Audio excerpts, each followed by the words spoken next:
Sekarang kita masuk ke study case analysis. Jadi, situasi antara Santi dan Dini mencerminkan pergeseran dari hubungan persahabatan yang mendalam menjadi hubungan yang lebih asosiatif, di mana kehadiran emosional, dukungan, dan interaksi tidak seimbang. Dini yang merasa inferior dan terasing mengambil langkah untuk melindungi dirinya dengan menghindari interaksi lebih lanjut, yang mengarah pada pengambilan keputusan untuk unfollow Santi. Nah, menurut teori tahap persahabatan, Santi, Dini, dan Sari berada di tahap waning friendship atau memudarnya persahabatan, ditandai dengan adanya penurunan intensitas komunikasi dan salah satu pihak merasa tidak dihargai atau dikecewakan. Bukti nyata. Pertama, Dini menghindari pertemuan langsung dengan Santi. Kedua, Dini kecewa karena Santi tidak merespon curhatnya di grup. Yang ketiga, Dini merasa tidak dihargai lalu memutuskan untuk unfollow Instagram Santi.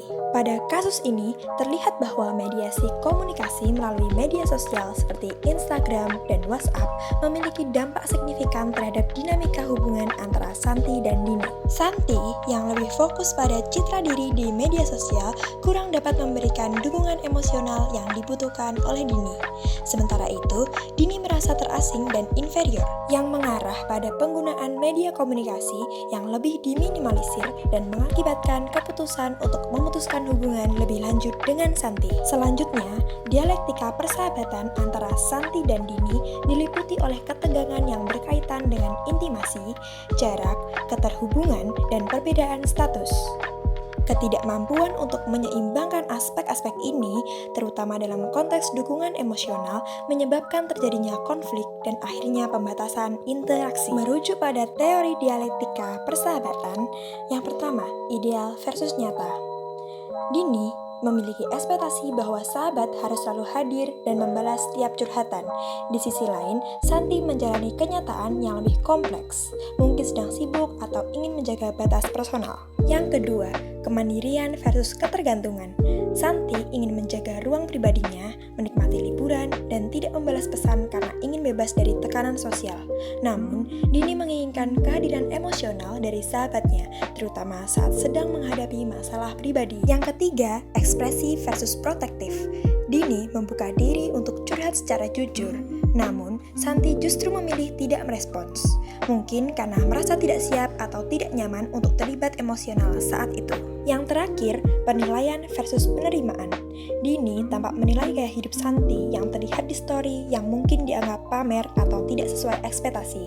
Dalam persahabatan yang sehat, seseorang seharusnya menerima keberagaman pilihan hidup teman selama hal tersebut tidak menyakiti. Dilihat dari analisis teori social presence bahwa interaksi antara Santi dan Dini dipengaruhi secara signifikan oleh cara masing-masing merasakan kehadiran sosial satu sama lain. Santi mungkin tidak menyadari dampak dari perilakunya ketika membagikan konten media sosial yang glamor, sementara Dini merasakan tekanan yang membuatnya menarik diri dari interaksi sosial. Selanjutnya, analisis menurut teori konseptualisasi. Yang pertama, message. Analisisnya, konten dari Santi tidak selaras dengan kebutuhan komunikasi dari Dini.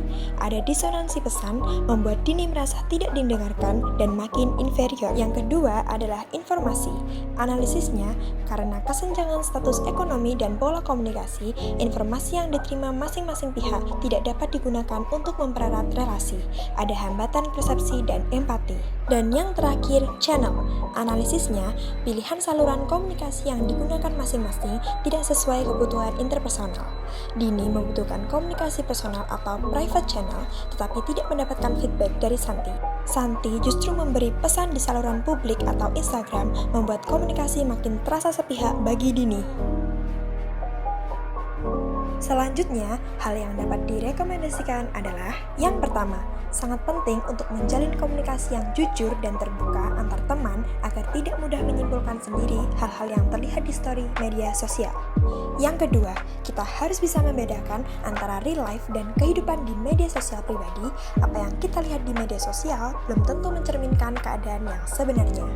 Yang ketiga, media sosial seharusnya dimanfaatkan sebagai sarana membangun hubungan yang positif. Yang keempat, penting untuk menyesuaikan harapan dalam pertemanan. Dan yang terakhir, kita juga perlu introspeksi apakah rasa kecewa yang muncul berasal dari harapan yang terlalu tinggi atau justru karena ada komunikasi yang belum berjalan dengan baik. Masuk kepada strategi relationship repair atau melalui komunikasi asertif dan interaksi offline. Yang pertama, komunikasi asertif. Dini bisa menyampaikan perasaannya langsung dengan jujur kepada Santi, bukan diam-diam menjauh. Contohnya, San, aku sempat merasa minder dan kecewa waktu kamu post story soal liburan. Padahal aku lagi cerita tentang masalahku dan saat itu aku butuh banget teman cerita. Yang kedua, interaksi offline, yaitu berbicara langsung atau bertemu secara tatap muka dapat membantu memperjelas maksud dan perasaan yang seringkali disalahartikan ketika disampaikan melalui pesan teks. Selanjutnya, melakukan aktivitas bersama seperti sekadar hangout, makan, jalan-jalan, atau mengerjakan tugas bersama dapat mempererat kembali hubungan yang sempat renggang karena kurangnya komunikasi yang jelas. Sekarang, kita sudah masuk kepada pembahasan terakhir, yaitu etika komunikasi digital untuk pertemanan. Yang pertama, jangan membuat asumsi dari media sosial. Story atau postingan tidak selalu menggambarkan keseluruhan hidup seseorang.